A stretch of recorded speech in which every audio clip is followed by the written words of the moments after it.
राधे राधे मित्रों, मैं आचार्य भरत कृष्णदास एक बार पुनः आप सभी का स्वागत करता हूं हमारे YouTube चैनल मेरा सांवरिया सरकार में।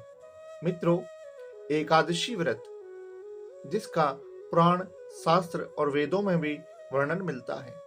सभी व्रत बहुत ही अच्छे होते हैं, सभी का अपना अपना महत्व होता है, लेकिन एकादशी व्रत उन व्रतों में सर्वोपरि होते हैं।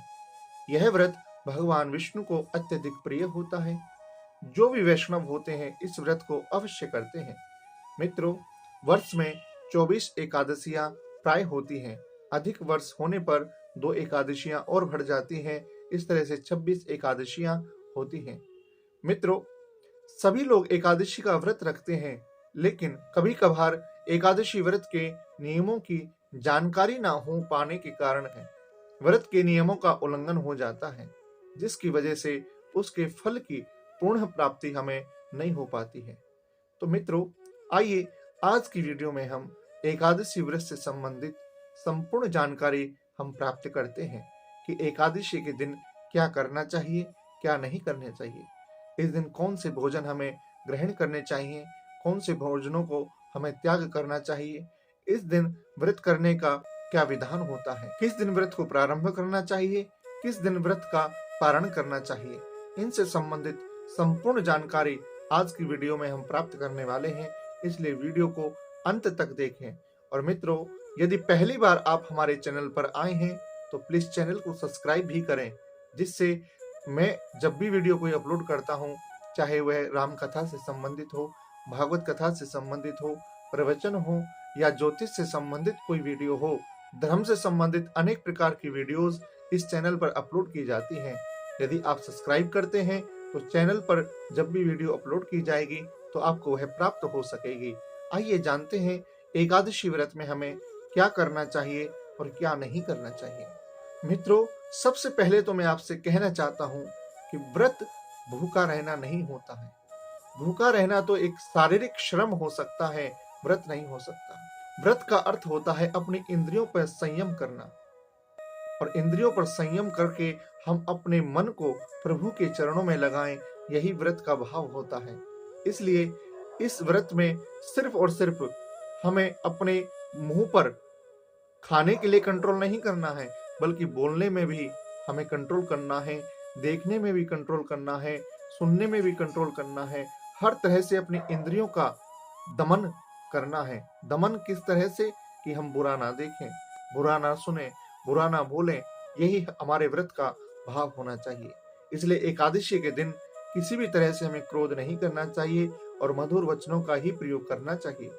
एकादशी का व्रत उपवास करने वालों को दसवीं के दिन से ही नियमों का पालन करना चाहिए। व्रत बेशक एकादशी का रख रहे हैं, लेकिन दसवीं की जो रात्रि होती है उसी दिन से सभी नियमों का पालन करना चाहिए।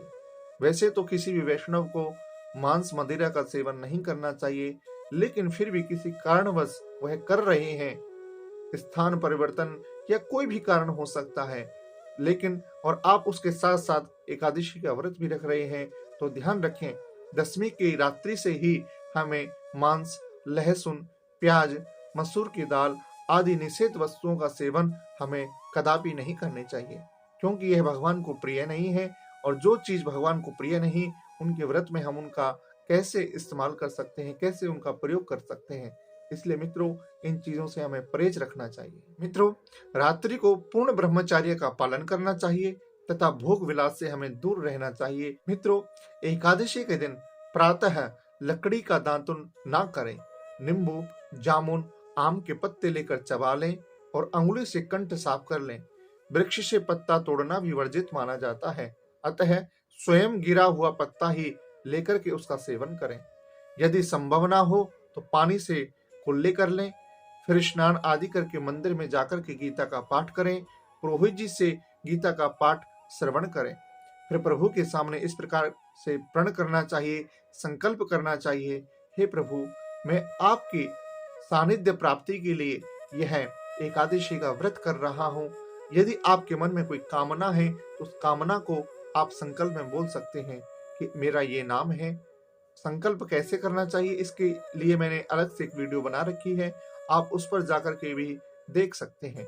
संकल्प की पूरी विधि मैंने उस वीडियो में दी गई है। मित्रों, फिर प्रभु के सामने इस प्रकार से प्रण करना चाहिए, आज मैं चोर, पाखंडी और दुराचारी मनुष्यों से बात नहीं करूंगा और ना ही किसी का दिल दुखाऊंगा। रात्रि को जागरण कर कीर्तन करूंगा, ऐसा मन में संकल्प करना चाहिए। और इस संकल्प को मित्रों सिर्फ बोलना नहीं है, बल्कि इसको पूरा भी करना है। तत्पश्चात ओम नमो भगवते वासुदेवाय इस द्वादक्षर मंत्र का जप करें। राम, कृष्ण, नारायण आदि भगवान के जो भी प्रिय आपको नाम लगते हैं, उनका पाठ हमेशा करना चाहिए। इन्हीं नामों को कंठ का आभूषण आज के दिन अवश्य बनाना चाहिए। भगवान विष्णु का स्मरण कर प्रार्थना करें और कहें कि हे त्रिलोकीनाथ, मेरी लाज आपके हाथ है, अतः मुझे इस प्रण को पूरा करने की शक्ति भी आप ही प्रदान करेंगे। यदि भूलवश किसी निंदक से बात कर भी ली जाए तो भगवान सूर्य नारायण के दर्शन कर धूप दीप से श्री हरि की पूजा कर क्षमा याचना करनी चाहिए। एकादशी के दिन घर में झाड़ू नहीं लगानी चाहिए, क्योंकि चींटी आदि जो सूक्ष्म जीव होते हैं उनकी मृत्यु का भय बना रहता है। मित्रों, इस दिन बाल हमें नहीं कटवाने चाहिए, अधिक नहीं बोलना चाहिए, क्योंकि अधिक बोलने से कभी कभार हमारे मुख से वह शब्द भी निकल जाते हैं जिससे किसी के मन पर, किसी के हृदय पर ठेस पहुंच सके। इसलिए हमें ज्यादातर शांत ही रहना चाहिए और भगवान नाम का सुमिरन हमें करना चाहिए। इस दिन यथाशक्ति दान करना चाहिए, किंतु स्वयं किसी का दिया हुआ अन्न कदापि ग्रहण नहीं करना चाहिए। दशमी के साथ मिली हुई एकादशी वृद्ध मानी जाती है, इसलिए वही एकादशी योग्य होती है जो द्वादशी के साथ मिली हुई हो। वैष्णवों को उसी का व्रत करना चाहिए। और मित्रों, त्रयोदशी आने से पूर्व ही व्रत का पारण कर लेना चाहिए। एकादशी के दिन व्रतधारी व्यक्ति को गाजर, शलगम, गोभी, पालक इत्यादि का सेवन नहीं करना चाहिए।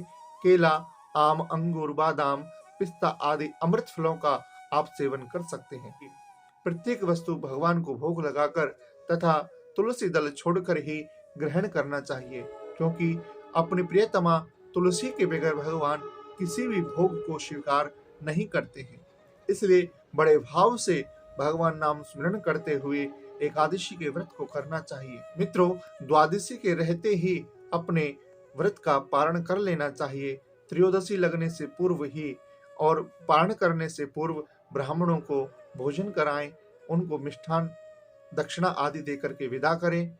मित्रों, इस तरह से अपने इस व्रत को करना चाहिए। संतों के दर्शन करने चाहिए, तीर्थ स्थानों की यात्रा करनी चाहिए। हमें अपने शहर की, मंदिर की परिक्रमा करनी चाहिए।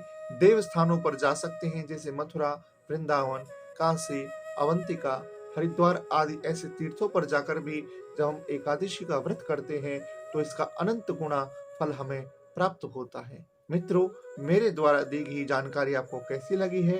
राधे राधे बोल करके या श्रीमन नारायण या जिस भी सहज रूप को, भगवान के सहज रूप को आप स्वीकार करते हैं, उनका नाम सुमिरन आप कमेंट बॉक्स में अवश्य करें। इसी के साथ मैं आपसे विदा लेता हूँ, इजाजत लेता हूँ। फिर पुनः किसी धर्म ग्रंथ से संबंधित वीडियो लेकर के हाजिर होऊंगा। तब तक के लिए जय श्री कृष्णा, राधे राधे।